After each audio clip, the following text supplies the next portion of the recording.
ஒரு பகடை, ஒரு விளையாட்டு. ஆனா அது ஒரு பேரரசை சிதைக்கப் போகிறது. அந்த பகடை நமக்கு வெற்றியை தரும். அந்த விளையாட்டின் பின்னால் இருந்தது துரியோதனனின் பொறாமை.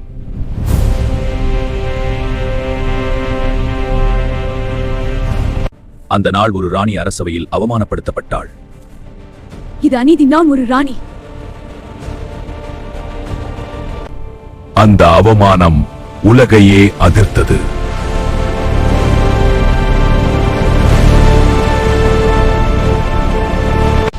உலகையே அதிர்த்தது.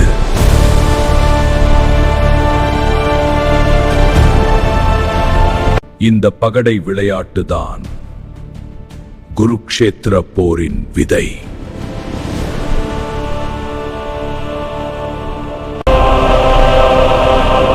இந்த பகடை விளையாட்டுதான் குருக்ஷேத்திர போரின் விதை.